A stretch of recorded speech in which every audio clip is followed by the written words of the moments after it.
Sesekali dihianatin atau disakitin sebenarnya nggak masalah sih.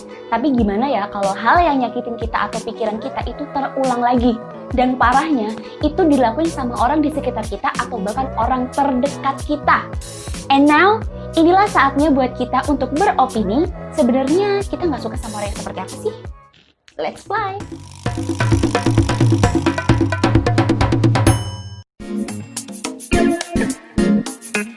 Nggak bisa amanah gitu. Kalau dikasih tanggung jawab nggak diselesain. Sebel aku sama orang yang kayak gitu. Itu kayak pejabat. Udah dapet nama nih, jadi ketua. Jadi ketua dalam organisasi keren dong. Bisa buat isi CV nanti kemana-mana. Saya jadi ketua di sini. Tapi ternyata dalam organisasi itu dia ngilang, gimana dong? Kenapa sih lu harus bersikap gitu?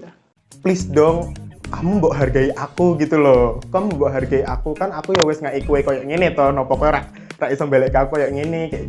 Mereka itu nggak ngerti sih sebenarnya, nggak ngerti bagaimana dia itu bisa menghargai orang lain. Karena dia itu nggak bisa memberikan sesuatu kebaikan ketika dia diberikan kebaikan kayak gitu. Ini gue bukan ngomongin orang ya, tapi kalau ada yang tersinggung atau yang merasa ya mohon maaf, berarti gue hilaf ya kan. Aku paling nggak suka sama orang yang ingkar janji pertama, terus nggak tepat waktu. Parasit. Yang sotoy tentunya. Secara umumnya sebenarnya punya spesifikasi sendiri cewek dan cowok, tapi secara umumnya yang caper. Lebih ke spesifik cewek yang mudah bad mood. Dan kalau cowok misal lagi nongkrong di angkringan lah atau coffee shop kayak gitu, entah kita main game bareng atau ngobrol-ngobrol, dia tuh kayak bersuara paling keras gitu, one man show lah intinya. Pengen cari caper ada cewek di situ lah atau apalah, itu aku paling nggak suka. Tapi gue paling nggak suka sama orang yang sering ngerendahin orang lain. Memandang melalui mata dan dia melihat dari atas ke bawah seakan hidup orang itu ditentukan oleh pandangan dia. Kalau sama teman lama ya, misal kalau kita lagi ngumpul-ngumpul tuh kayak responnya kurang gitu, kayak Kayak apa ya? Yang halu anjir. Sumpah halu, kayak ibaratnya gini. Aduh, kok gue jadi curhat sih? Gak apa-apa dong. Kayak ibaratnya gini ya.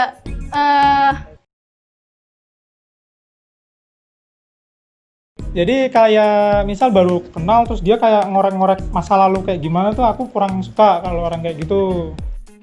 Kayak misal dia curhat sama Bu Ani.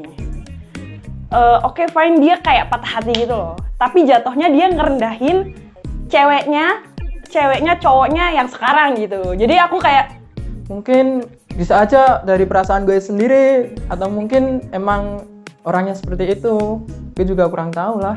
Ibaratnya gini, dia sakit, terus kita nawarin tuh, mau gue anter nggak periksa? Terus dijawab enggak, ternyata enggaknya dia tuh iya, lah mana gue tahu ya kan? Bener. Ya kan? Terus akhirnya gue nggak anterin kan secara otomatis, dan itu malah gue dibilang gue nggak perhatian. Ya suruh siapa kode-kode ya kan, emang gue intel. Anda semua cewek-cewek bad mood, nek ngapal ke maps yang hati-hati.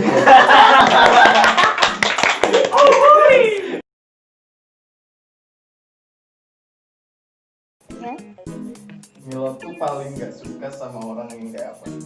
Sangean.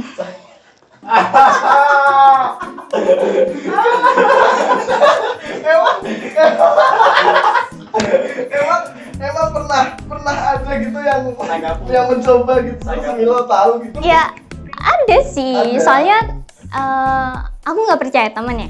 Tapi tongkronganku tuh cowok semua, jadi cuma buat asik-asikan aja gitu. Ya, Tapi ya dia mereka, suka sama mereka yang kayak gitu. ya, kan Sangean tuh cewek apa cowok sih? yang cowok. Cowok. Ya. Ya, itu. Ya maksudnya dideketin kok di speak sekali langsung bisa dapat gitu, mending cari yang lain gitu. Oke. Ini Yang pasti seleranya tinggi emang. lumayan. siapa kamu ya lo? orang tuh harus simple. Kalau iya iya, enggak. Kalau cinta iya, kalau nggak cinta ya udah nggak usah jadian gitu.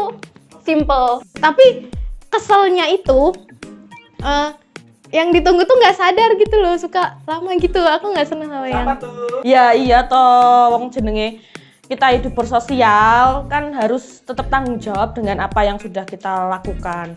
Selesaikan yang sudah kita mulai kan gitu. Tapi ya sebenarnya bodo amat sama orang itu, cuman aku ya tetap ya kayak gimana gitu ya.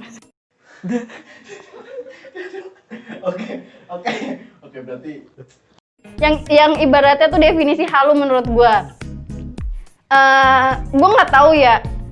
Dia tuh bukan dia sih. Ini gue bukan ngomongin orang soalnya. Baru temenan bentar tapi udah minta tolongnya minta ampun gitu kan. Nah itu paling nggak suka kayak gitu. Nggak bisa saling menguntungkan. Sedangkan kalau kita ibaratkan dengan teman, kita itu harus saling menguntungkan. Entah itu bukan pas ketika kita saling menguntungkan pas waktu itu, tapi di lain waktu kita harus juga bisa. Tapi dalam tanda kutip, aku orangnya nggak terlalu langsung akrab, butuh proses. Saya tidak percaya dengan first impression. Saya tidak pernah percaya dengan orang lain menilai saya pertama kali, dan saya tidak pernah percaya dengan pandangan saya melihat orang lain saat pertama kali bertemu ya. Karena saya termasuk orang yang overthinking, selalu melihat orang, oh kok dia seperti itu sih, kok dia judes sih, so asik gitu. Ternyata ketika kita sudah mengenal dia lebih dalam, ternyata dia lebih dari itu. Jadi karena itu juga saya tidak percaya dengan first impression. Tapi kalau kelihatan nih orang dari kelihatannya auranya lah, misal, oke, ya tak ajak bicara walaupun bertele-tele lah, kayak basa-basi.